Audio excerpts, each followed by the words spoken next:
Ndërsa qeveria ka paraqitur 2 paketa për të ndihmuar individët dhe bizneset, gjithashtu ka publikuar edhe një listë veprimtarive të biznesit të cilat do të lejohen që të zhvillohen duke nisur nga java e ardhshme. Do të bisedojmë më gjerësisht për sa i përket kësaj situate me zotin Eno Bozdo, është anëtari Kryesisë i Partisë Demokratike. Faleminderit zoti Bozdo që u lidhet me Ora News. Faleminderit për ftesën. Se pari dua t'ju pyes si e shikoni këtë lehtësim gradual që qeveria po ndërmerr ndaj bizneseve? Në të vërtetë çdo lehtësim ndaj ekonomisë dhe bizneseve do të na duhet të na gëzojë. Çështja këtu nuk është lehtësia ndaj biznesit, sesa siguria në të cilën realizohet një masë e tillë. Personalisht mendoj që duke parë dhe situatën shumë kontroverse dhe debatit që ekziston në Shqipëri për çështjet e testimit dhe për çështjet të besueshmërisë së shifrave që ofron qeveria dhe faktit se sa qeveria eksaktësisht e ka situatën në kontroll, ndoshta do të ishte pak e parakoshme hapja apo lehtësimi i masave shtrënguese pa parë më parë se çfarë eksaktësisht është duke ndodhur me pandeminë në Shqipëri. Duket se në lehtësimet e reja përfshihen edhe bizneset cilat kryesisht veprojnë në fushën e turizmit. Ka një skenar optimist që thotë se duke filluar nga qershori, ky sektor mund të fillojë të marrë pak frym. A është koha tani për të bërë këto lehtësime pa pasur një ide të qartë në lidhje me emergjencën shëndetësore? Unë besoj që turizmi do të jetë një ndër sektorët, pritet të jetë një ndër sektorët më të goditur nga pandemia. Kjo vlen për Shqipërinë, vlen për të gjithë Evropën, vlen për të gjitha vendet që janë të prekura nga pandemia. Dhe le të themi pritshmëria që në qershor aktiviteti turistik do të fillojë në kapacitet të plot, po edhe qoftë edhe në fillesat e tij është tmerrsisht shumë optimist do të thoja, nuk më rezulton kështu, nga të dhënat që unë kam. Ato që dhe media i ka bërë publike, rezulton që përgjithsisht të gjitha paketat turistike që shkojnë deri në qershor janë anulluar, sepse në të njëjtën kohë turizmi është i lidhur edhe me industrinë e udhëtimit, me industrinë e avionëve, me transportin ajror, me transportin rrugor dhe këtu kemi përgjegjësi të shumta. Kam përshtypjen që qeveria është duke këmbgulur në dhënien e një panorame roz dhe është duke na portretizuar një situatë shumë optimist nga ç'është në të vërtetë.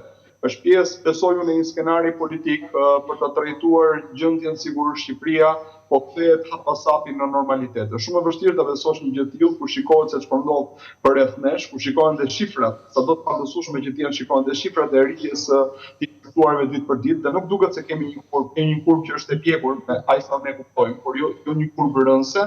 Shikojmë dhe ç'po ndodh me vendet e tjera të rajonit. Kështu që pavarësisht se çfarë shkruan qeveria në letër, pavarësisht se ajo tenton, i thot turizmit, tani mund filloni, ne kuptojmë dhe ne e dimë të tërë që kjo është pothuajse e pamundur dhe më keq ta them, por e cilësoj më shumë si një propagandë në këtë situatë se sa një pas reale që ka një arsyetim nga mbrapa. Çfarë duhet bërë me sektorin e turizmit? Ju thatë që pritet të jetë një nga sektorët më të goditur si pasojë e këtij izolimi masiv që qeveria në Shqipëri, por jo vetëm, edhe vendet tjera kanë vendosur për të frenuar prapjen e koronavirusit. Do duhet një paketë mbështetëse për këtë sektor në mënyrë që të mos goditet aq rënd, duke pasur parasysh zhvillimin e vrullshëm të viteve të fundit, kredit që shumë biznese kanë marrë për të zgjeruar veprimtarinë e tyre, për të zgjeruar strukturat hoteliere. Çfarë duhet bërë me turizmin përveç se duke ju dhënë leje që ta ushtrojnë aktivitetin? Spari leja është më e pakta që mund të bëhet kur nuk ka klient dhe nuk ka transport, atëherë është e kuptueshme që leja është pa vlerë. Çfarë duhet bërë me turizmin është ajo që duhet bërë në përgjithësi me ekonominë shqiptare. Shikoni, të dyja paketat, të themi të ashtuquara paketa janë shtojtëse njëra tjetrës dhe fokusi kryesor për aq sa ka qenë, gjithsesi i kritikueshëm, ka qenë mbështetja sociale për shtresat në nevojë, për biznesin e vogël që ka humbur aktivitetin e tij si rezultat i masave shtrënguese, por edhe për një pjesë aq sa ç'është 65.000 mos gaboj punësuar të biznesit madh që kanë humbur punën. Në të vërtetë, pjesa tjetër e paketës fiskale, e cila duhet ishte pjesa më e fortë dhe më e qëndësishme dhe ku qeveria duhet këmbgulte më shumë, është pjesa për ndihmë në ekonominë reale, dhe kjo ka të bëjë përgjithsisht me mekanizmin e garancisë sovrane. Kjo pjesë nuk ka hyrë ende në funksionim. Edhe pse pjesa e parë e paketës parë, le të themi, u premtua garanci sovrane vetëm për pagat, edhe për ato subjekte të cilat kanë aplikuar atje, kanë dalë në vështirësi, megjithëse janë subjekte që kualifikohen lehtësisht. Kemi një premtim tjetër nga kryeministri për $150 milion të tjerë, garanci sovrane e cila do përdoret jo vetëm për pagat, por edhe për kapital qarkullues. Por mënyra se si është shkruar vendimi i Këshillit të Ministrave, mënyra e rregullimit të kësaj procedure është e tillë që krijon vështirësi burokratike të jashtëzakonshme dhe praktikisht ne jemi duke hyrë në javën e 6 të pandemisë dhe ndihma reale për biznesin që prodhon, që ofron shërbime, për sektorin e turizmit, por do të përmendja këtu dhe sektorin agrobujësor, sa ai shumë i rëndësishëm dhe pothuajse na ka dalë nga vëmendja ose qeveria nuk shprehet fare për të, ende nuk ka mbrit. Në një kohë që edhe ndihma e paketës parë, ashtu quajtur masa sociale, nuk ka mbritur në destinacion për biznesin e vogël. Ne kemi një ndihmë paketë për 60.000 të punësuar në biznesin e vogël, dim që në 30.000 është refuzuar kërkesa, sepse kaq janë përqindjet që ofron qeveria, dhe dim që vetëm 10.000 prej tyre në rastin më të mirë mund të kenë marrë paratë në llogaritë e tyre. Pra, e kuptoni, jemi duke hyrë në javën e 6 të pandemisë dhe paraja në destinacion është një pikë ujë në oqeanin e madh të nevojave të ekonomisë shqiptare.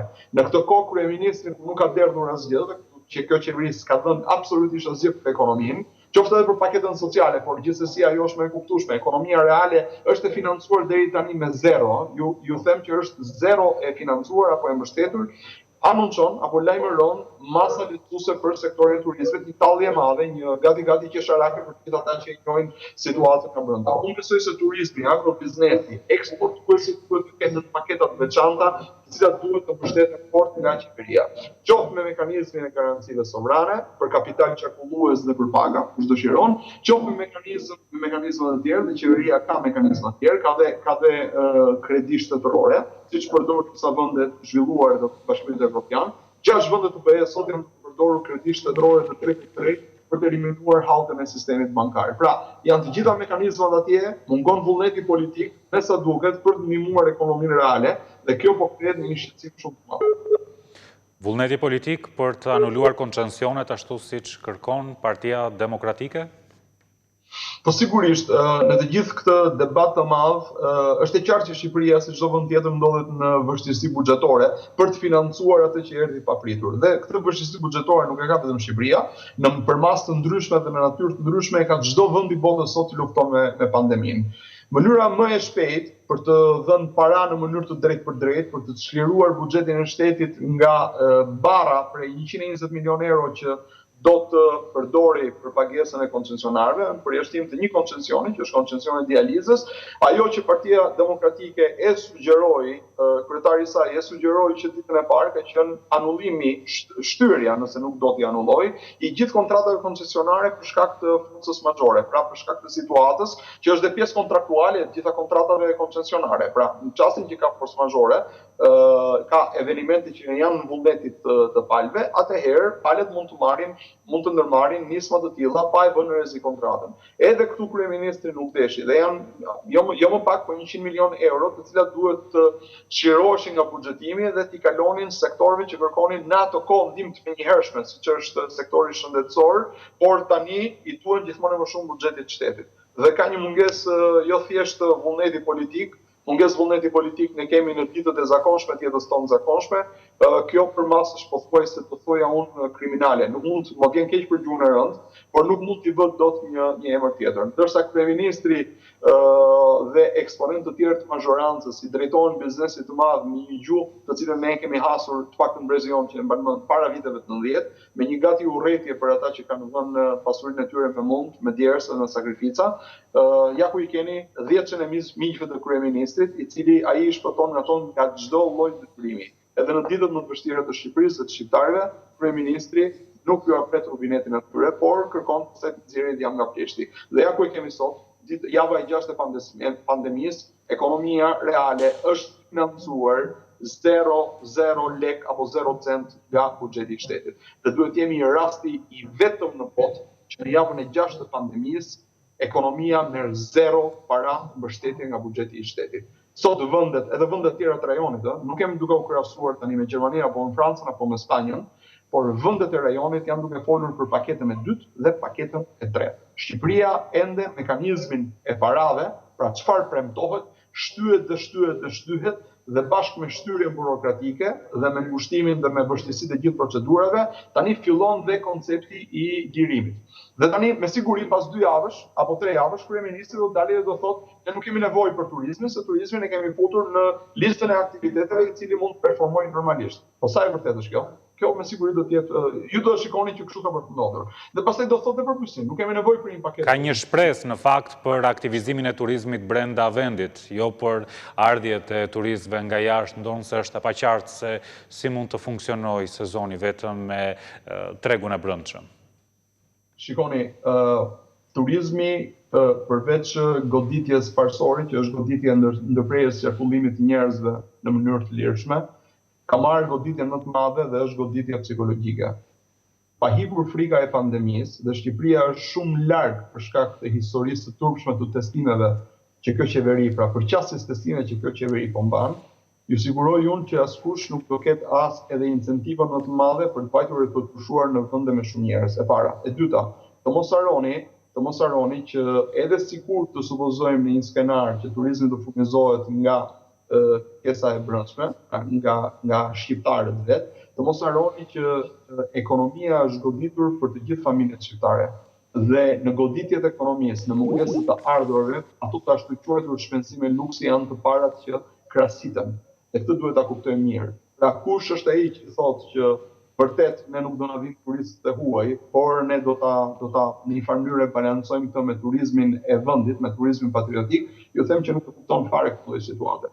Turizmi ka për të goditur të vit jashtëmasë rënd. Kjo është e vlefshme jo vetëm për Shqipërinë, është e vlefshme për të gjitha vendet e tjera.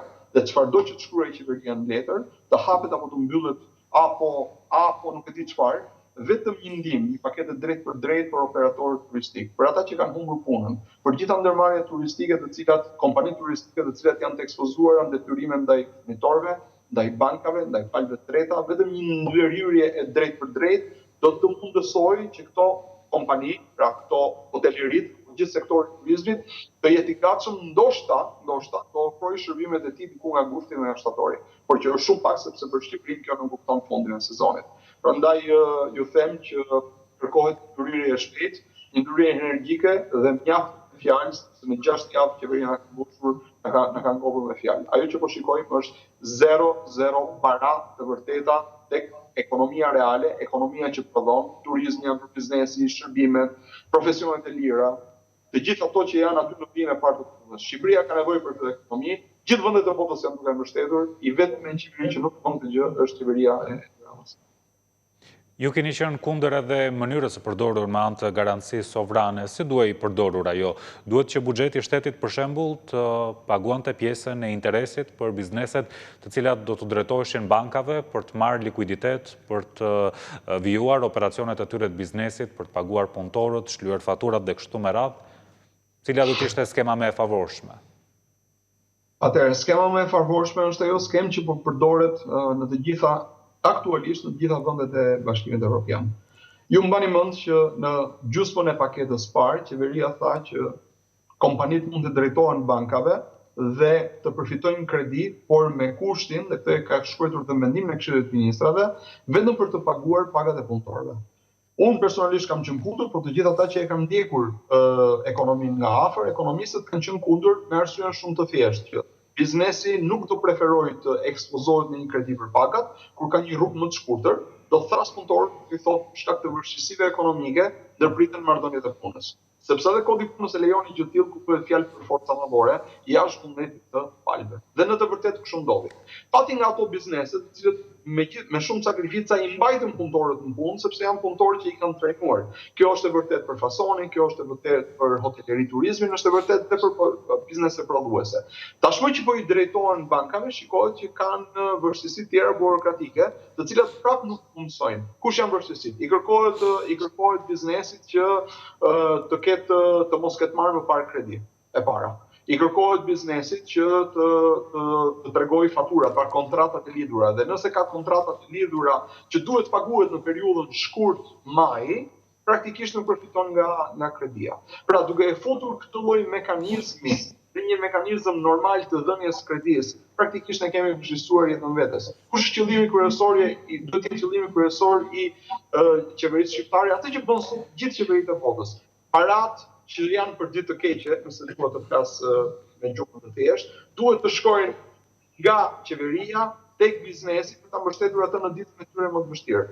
Pavarësisht çfarë thotë qeveria, një gjë e tillë nuk ka ndodhur. Dhe ne kemi kërkuar në të parë që kredia, garancia sovrane të mos përdoret vetëm për kapital, për paga, por edhe për kapital çarkullues. Në paketën e dytë, të ashtu quajtur në paketë dytë, se ende nuk e kemi parë të zbardhur, ka një premtim të kryeministrit që për $150 milion të tjerë, pra në total $250 milion, që janë prapë gjysma e asaj që praktikisht shtëpia mund të ketë nevojë, ekonomia shqiptare, kjo do të përdoret edhe për kapital çarkullues. Po ne nuk dim ende rregullat dhe praktikisht kur ka vende sot si dje po ndiqja për kuriozitet një debat në politikën italiane për shkak të vështirësive që në Itali kompanitë po hasin pavarësisht garancisë fiskale me procedurat burokratike të pandë. Çfarë kanë bërë vendet e tjera? Vendet e tjera, profesionet e lira, mikrobiznesin dhe biznesin e vogël ashtu siç e quajmë ne, siç e quajmë sot, por që për ata është mikrobiznes. Ato kanë akses të drejt për drejt vetëm në plotësimin e formularit të tregimit e kartës së identitetit. Dhe marrin kredi, për shembull në rastin e Italisë, të menjëhershme, me interes shumë të deri në 25.000 euro. Maqedonia e çon këtë deri në 30.000 euro. Ka dhe vende si Gjermania që për mikrobiznesin, profesionet e lira, edhe për të vetë punësuarit, nuk ofrojnë kredi, por ofrojnë grante nga 9 deri në 15.000 euro.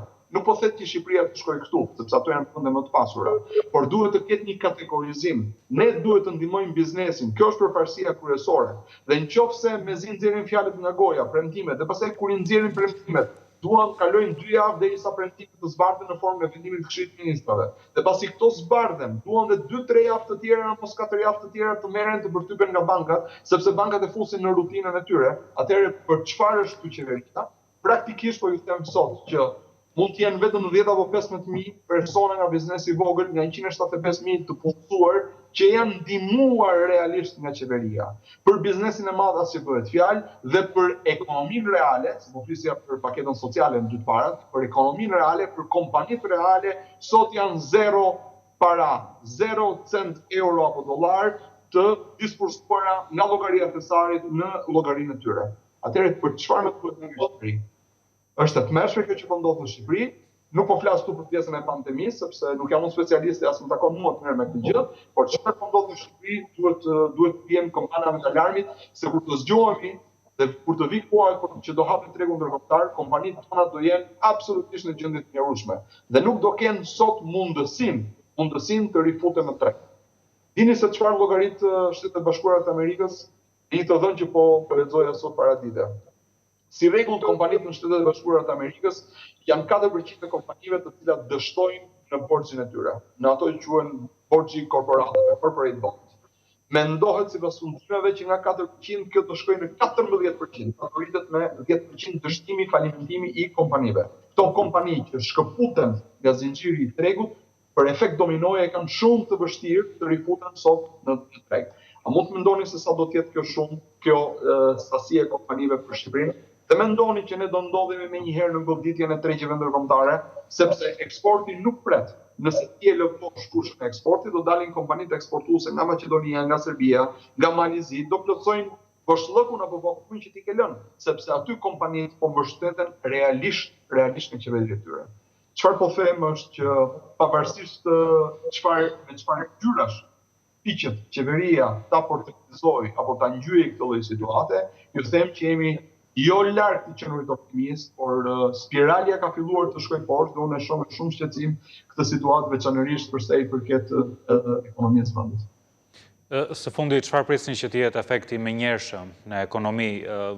Institucionet ndërkombëtare, Banka Botërore, FMN-ja kanë folur për një rënje të ndjeshme të rritjes vjetore të ekonomisë, por ju vetë çfarë prisni? Rritje të papunësisë, rritje të punuarit në të zezë, për keqësimin e kushteve për të punësuarit, cilat pritet të jenë pasojat e menjëhershme? Të gjithë ekonomistët serioz dhe studimet serioze ne na tregojnë diçka, që përsa i përket ekonomisë ndërkombëtare, Shtetet e Bashkuara të Amerikës, vendeve të Bashkimit Evropian, që kanë ekonomi solide dhe shtet solid, të cilat po e mbështet ekonominë në të periudhë të vështirë.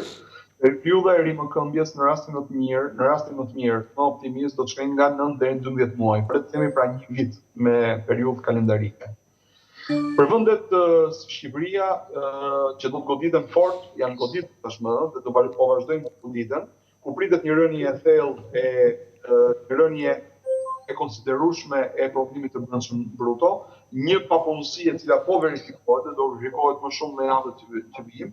Unë besoj që Shqipëria, ekonomia shqiptare do t'i duhen mesatarisht 18 muaj nëse gjithmonë, nëse ndërmerr reformat e nevojshme, se ka nevojë për reforma dalje nga kjo situatë, dhe ka nevojë për një plan të rimëkëmbjes ekonomike dalje nga kjo situatë, pra ka nevojë për shumë ndërhyrje në ekonomi që unë nuk e shoh vullnetin politik se qeveria për ta bërë. Pra, edhe në rastin se kjo ndodh, ne do jemi të përfituar për një periudhë kohore 18 mujore në rastin më të mirë. Dhe siç ndodh në të gjitha ekonomitë e varfra, siç është edhe Shqipëria, me ke qartë t'ia them, përgjithsisht varfëria shkon paralel apo dorë pas dore me informalitetin, me punën e zezë, dhe prandaj kjo është dhe arsye që qeveria shqiptare duhet në mënyrë absolute ta zgjidh qesen mirë, pra të financojë fort ekonominë, për ta lënë atë në gjendjen më të mirë të mundshme pranë krizës, në mënyrë që gjithë aktiviteti ekonomik të fillojë menjëherë dhe të mos kemi qoftë mobilizime, qoftë falimentime, të cilat shkojnë pastaj në mënyrë domino, qoftë pastaj edhe ristrukturim të sektorit bankar, sepse nëse falimentimet do të jenë shumë, ju do shikoni që kjo gjë do të fillojë të transmetohet në sektorin bankar. Për ekonomi të brishta, siç është ekonomia shqiptare, ka një skenar real që këtë gjëra ndodh. Më vjen keq ta them, por nëse kjo ndihmë që për momentin është zero nga qeveria shqiptare tek ekonomika reale do të vazhdojë të jetë e tillë në mos zero minimaliste në 3 apo 4 javët që vijojnë, dhe po në territorin thuajse të njohura dhe në skenar shumë negativ në ekonominë të vendit. Më vjen keq që e themi gjë të tillë, por unë besoj se të gjithë njerëzit sot në këmbë e vlerësojnë në këtë mënyrë siç e vlerësoj edhe unë. E qartë, faleminderit, zoti Bozdo që u lidhët me Ora News. Faleminderit ju për ftesën.